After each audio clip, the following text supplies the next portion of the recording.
Hi everyone, once again I am here with you with new topic method of substitution। आपके पास कुछ वैसे questions मिलेंगे जहां पर किसी फंक्शन को पुट करना है, लेकिन सवाल ये है कि आपको दिए गए क्वेश्चंस में पुट क्या करना है। वेरी इंपॉर्टेंट है ना, कि जो भी आपके पास प्रश्न है, जो भी आपके पास क्वेश्चंस है, we want to integrate them and with the help of method of substitution हमको कुछ ना कुछ वहां पर पुट करना है। तो आपके लिए बिल्कुल दो रूल आपके सामने हम लेकर के आए हैं, बहुत ही जबरदस्त सा रूल, जिसको यूज करके आप कुछ ही पल में क्वेश्चंस को आसानी से you can easily solve all those questions in which we have to put functions. तो आपको while solving this types of problem आपको दो बातों का बिल्कुल ख्याल रखना है। Number one, put that function whose derivative is already present in that question. आपको जो भी फंक्शन इंटीग्रेट करने के लिए मिला हुआ है, आपको एक बातों का ख्याल करना है कि उस फंक्शन में क्या ऐसा पुट करना जिसका डेरिवेटिव सवाल में मौजूद हो। मतलब whatever function you are going to put, यह भी आपको ख्याल रखना है कि यदि हम साइन थीटा पुट करने जा रहे हैं तो क्या कॉस थीटा प्रेजेंट है या नहीं प्रेजेंट है, क्योंकि साइन का डिफरेंशिएशन कॉस। तो हम बता क्या रहे हैं कि आपको वो फंक्शन पुट करना है जिसका डेरिवेटिव सवाल में पहले से मौजूद हो। रूल नंबर वन, उस फंक्शन को पुट करें जिसका डेरिवेटिव पहले से क्वेश्चंस में मौजूद हो। जो भी आपके पास क्वेश्चंस दिए हुए हैं तो आपको वो चीज पुट करना है whose derivative is already present, whose derivative is already present in that question. आप देखिए, put that function whose derivative is already present in that question. आपको वो क्वेश्चन पुट करना है जहां पर कि वो फंक्शन का डेरिवेटिव पहले से मौजूद हो। देखिए, एक एग्जांपल छोटा सा हम आपको दिखा सकते हैं। एक एग्जांपल के रूप में आपके पास एक क्वेश्चन है, sine x upon 1 plus cos x D x. ठीक है, ये प्रश्न है। आप बिल्कुल आसानी से देख सकते हैं कि इस सवाल में क्या ऐसा पुट करिएगा जिसका डिफरेंशिएशन मौजूद हो।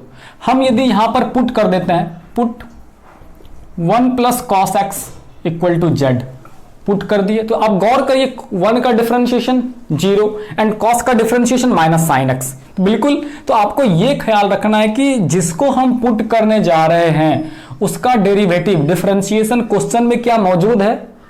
यदि ऐसा है तो फिर आप उसको बेधड़क पुट कर दीजिए, बिल्कुल पुट कर दीजिए, आपका काम बन जाएगा। तो ये आपका क्या हो जाएगा, minus sine X dx equal to कितना हो जाएगा आपका dz, और माइनस को हटा करके इधर से उधर ले जाइए तो ये फिर आपका क्या हो जाएगा माइनस dz। तो यहाँ पर sin x dx के जगह पर माइनस dz पुट कर दीजिए, नीचे z पुट कर दीजिए, इंटीग्रेशन हो गया log z। है ना आसान, बिल्कुल ही आसानी से आप इस तरह के क्वेश्चंस को सॉल्व कर सकते हैं। और दूसरा सवाल, यहाँ पर आपके पास 2 चैप्टर होगा सारे बुक में। फर्स्ट चैप्टर जो होगा जनरली ट्रिगोनोमेट्रिकल, वेरी इंपॉर्टेंट। यहाँ पर जो आपको ध्यान में रखना है कि पूरे चैप्टर में से सवाल को 2 अलग अलग हिस्सों में बांटा जाएगा।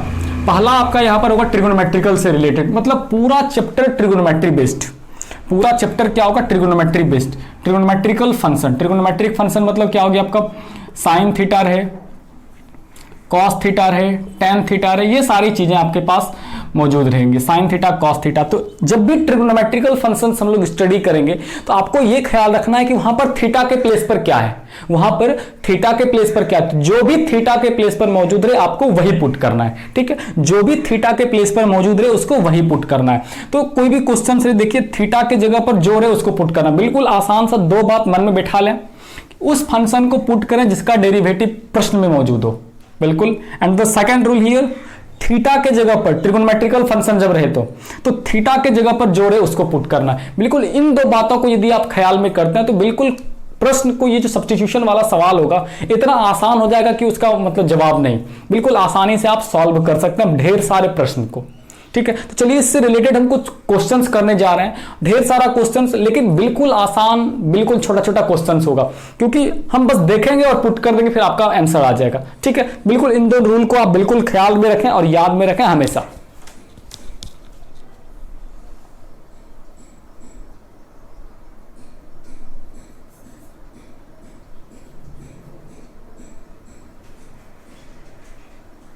स्टार्ट करते हैं, कुछ क्वेश्चंस लेते हैं उसको सॉल्व करते हैं। हम जनरली सबसे पहले जो ट्रिग्नोमेट्रिकल क्वेश्चंस लेंगे ट्रिग्नोमेट्री से रिलेटेड, तो आपको रूल याद होगा जरूर, क्या करना है वहां पर, जो भी फंक्शन थीटा के प्लेस पर रहे आपको उसको पुट करना है, जो भी थीटा के प्लेस पर रहे आपको उसको पुट करना है ना। चलिए स्टार्ट करते हैं। क्वेश्चन नंबर 1 देखिए, हम एक साइन लेते हैं सवाल, sine 1/x upon X square dx, ये सवाल है। तो सबसे पहले आपको ये बताना है थीटा के जगह पर जो है उसको पुट करना, यही आपका रूल था। तो यहां पर आप गौर करिए, थीटा की जगह पर क्या है भाई 1/x।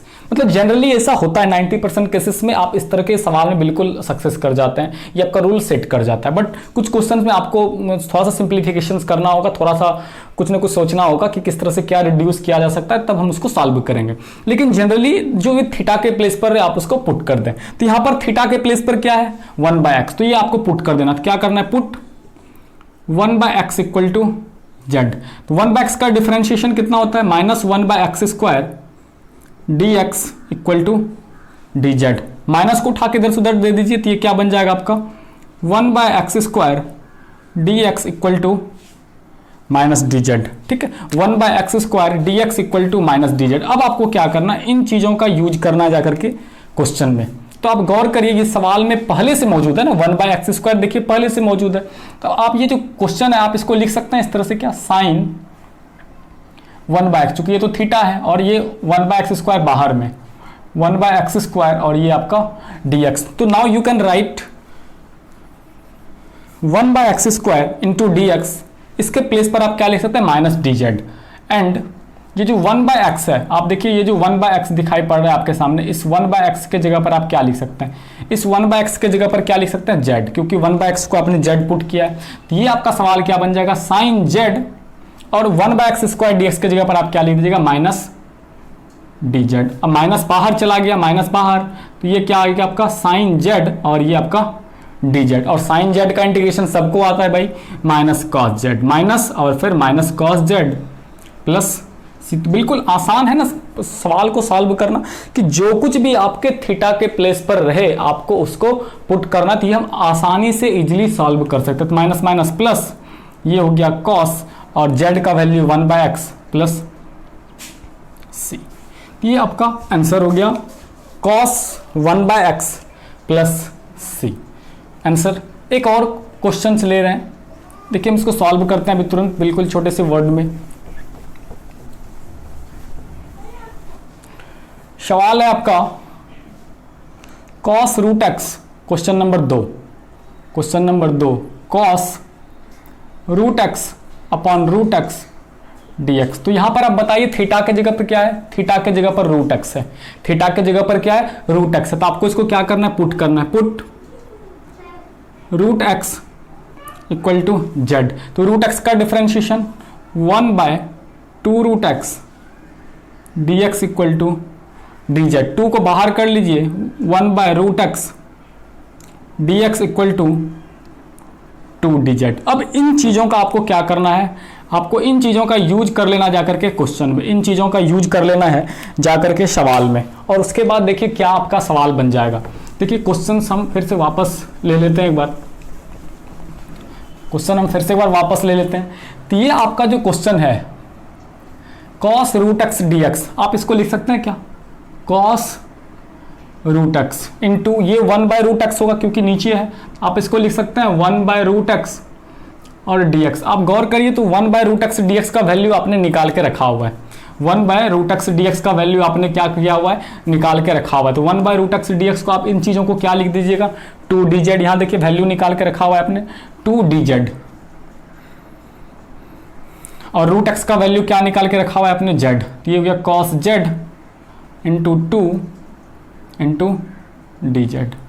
ठीक है, अब 2 को बाहर कर दीजिए और इंटीग्रेशन कर दीजिए cos z dz, cos z का इंटीग्रेशन sin z। आंसर हो गया 2 sin z प्लस c, और sin z का answer sin √x plus c, sin √x plus c आपका क्या हो गया, आंसर हो गया।